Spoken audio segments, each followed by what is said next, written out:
After years and years of waiting, Pixar finally graced us with a teaser for the long-awaited Incredibles 2, and it looks like it's gonna be picking up pretty much where the last movie left off. Except now I'm gonna find myself relating more to Bob than to Dash because it's been like a million years since the first movie came out and we're all jaded adults now. So with a new Incredibles movie scheduled for later this year, what better time is there to look at the first movie again? Besides, in the years that we've spent patiently waiting for a new installment in the lives of the Parr family, some people have come across some details that may change the way that we view the film. And despite what the movie seems determined to hammer into our minds, it all hinges on capes. I'm Jacob with Channel Frederator, and today we're going to take another look at The Incredibles and bring to light the one hero who should actually get all the credit for saving the day. And no, it's not Mr. Incredible, or Elastigirl, or Frozone, or even Jack Jack. Let's get started. So, what do I mean by some details? Well, I'm sure we all remember the scene in which Bob Parr, aka Mr. Incredible, is conceptualizing his new supersuit with the Edith head of the superhero world, Edna Mode, right? When Mr. Incredible mentions the possibility of capes, Edna shuts him down immediately. No capes!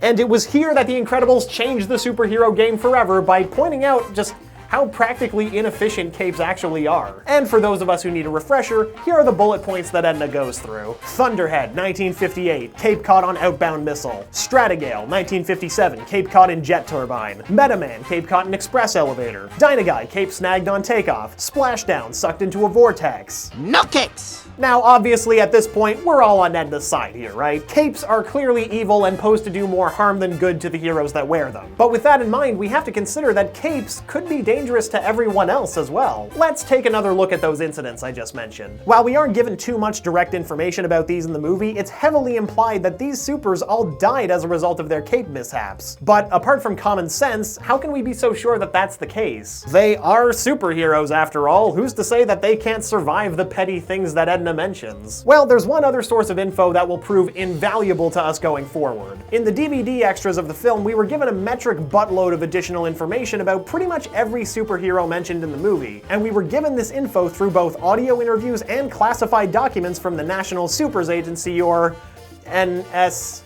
The Supers Agency, let's stick with that. It's in these files that we learned that the supers mentioned by Edna did in fact die due to suit malfunction. Meanwhile, Splashdown is cited as missing in action, but it's also assumed that he met his fate because of his suit. Of all of these cape-related disasters, one of them clearly had the potential to be way more damaging than all of the others, to both the hero and a whole whack of innocent bystanders. Or should I say, innocent stand-by fly.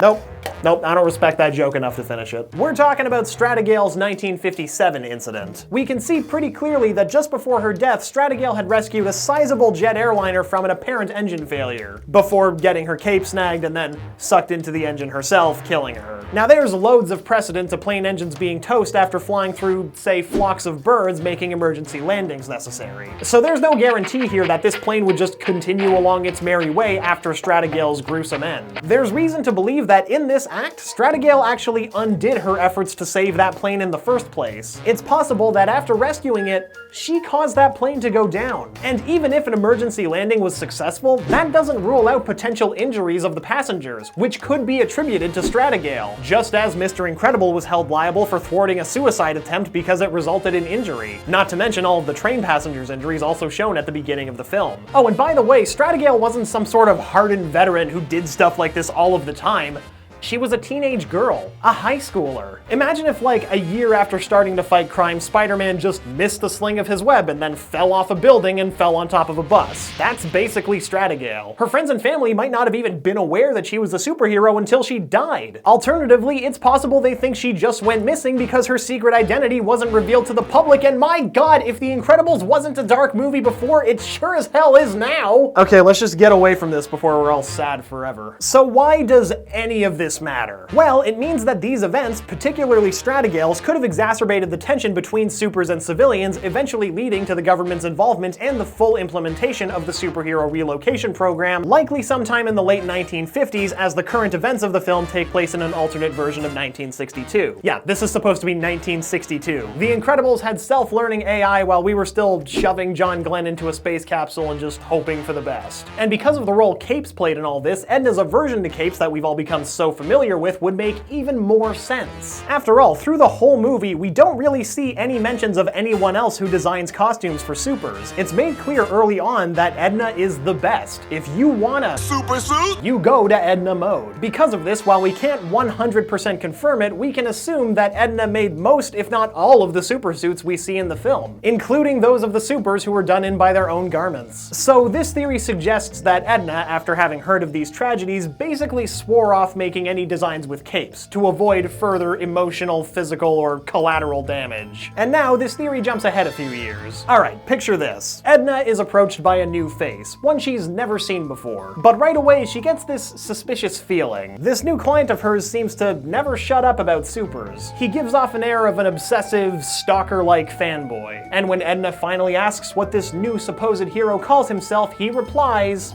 Syndrome. Yes, this theory posits that since Edna is the best at what she does, and since Buddy, aka Syndrome's evil plan was to be regarded as a great hero, he came to Edna for the best suit. But of course, Edna's no greenhorn at this. By interacting with her many clients, she knows the superhero psyche inside and out. And sensing evil intent in Buddy's eyes, she did what she could on her end to mitigate his threat. She designed his super suit with a cape. And for those of us who have seen the movie, which I hope is everyone, we know that Buddy's cape is what ultimately did him in. Buddy is sucked into a jet turbine, mirroring the death of the super that caused Edna to give up capes in the first place, Stratigale. Is it possible that through her years of expertise in the field, and from behind the scenes, Edna's addition of a cape to Syndrome's supersuit was the actual force that stopped him and saved the day?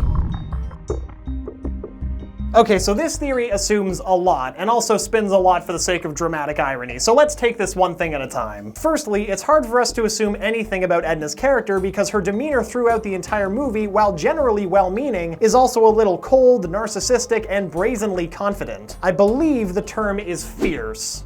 Is this person fierce? I don't really know how the term fierce works. Edna never really displays any kind of emotional weakness, not even when mentioning Stratigale, so to assume that she became incredibly grief-stricken doesn't hold too much water. Not to mention that a year after Stratigale, Thunderhead met a similar fate. If she had developed such an aversion to capes because of Stratigale, she probably would have forced Thunderhead to ditch his before he met a similar fate. Granted, I'm also assuming, but there's not a whole lot of hard evidence about Edna's demeanor. But to add one more point to this Edna is emotionally distraught argument, Edna does tell Bob one thing that could just shoot this entire idea down if we apply it to her whole character. And I'm not even gonna try to butcher Edna's voice, I'll just let her say it for herself. This is a hobo suit, darling. You can't be seen in this. I won't allow it. 15 years ago, maybe, but now...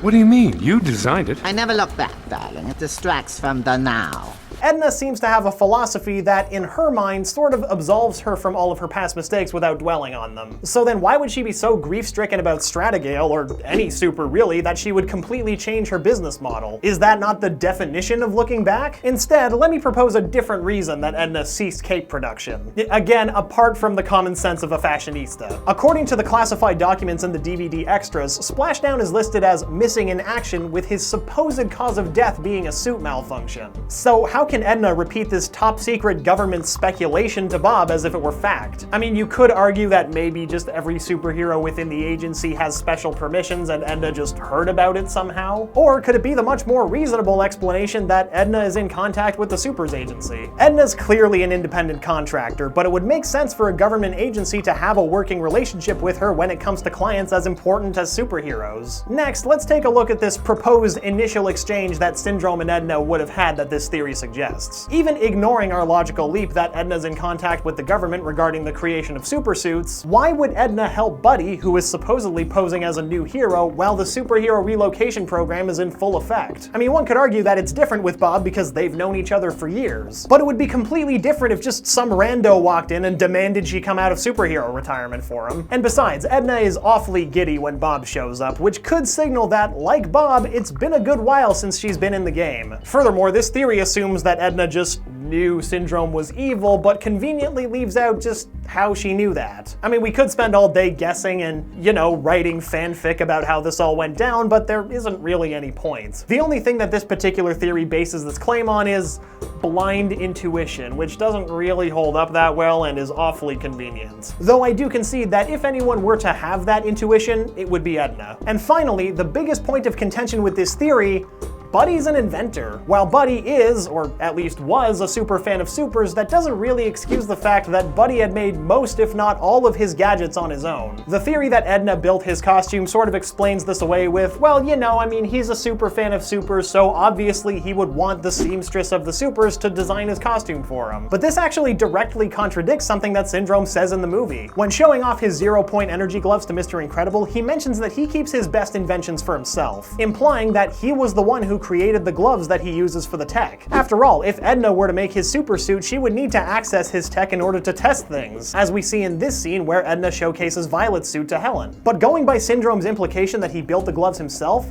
why not extend that assumption to the entire ridiculous suit? Besides, there's one more point that would encourage the idea of Syndrome making his own costume. At this point, ignoring everything that we've already talked about, Edna is well aware of the dangers that wearing a cape holds. And if Syndrome were to approach Edna claiming to be a new hero, barring the possibility that Edna just knew that he was evil already, she probably wouldn't fashion him a cape in a post-superhero relocation program world. However, Buddy doesn't know about the dangers of capes. The DVD files that are supposedly one of the most comprehensive databases of supers in the film's universe never mentions exactly how our caped crusaders met their ends. They only mention a suit malfunction. There's nothing there to inform Buddy that the problem would be their capes. And if we look at the young Buddy from the beginning of the film, we see his Incrediboy costume also incorporates a cape of his own design, despite him being a super fan of Mr. Incredible, who never appears to have worn one. And while it's true that Bon Voyage stuck a bomb to the young Buddy's cape, Buddy was never actually aware of this, as Mr. Incredible was able to tear it off in the chaos. Thus, fast forwarding a year or 15, there's no reason that Syndrome should believe capes to be as dangerous or as inefficient as Edna does. And this would further support Syndrome's supersuit design being entirely of his own creation. Really, when you think about it, Buddy's ignorance of the Bon Voyage incident is what really caused his downfall. And as a final completely baseless point of speculation, Buddy may have designed the cape himself in an effort to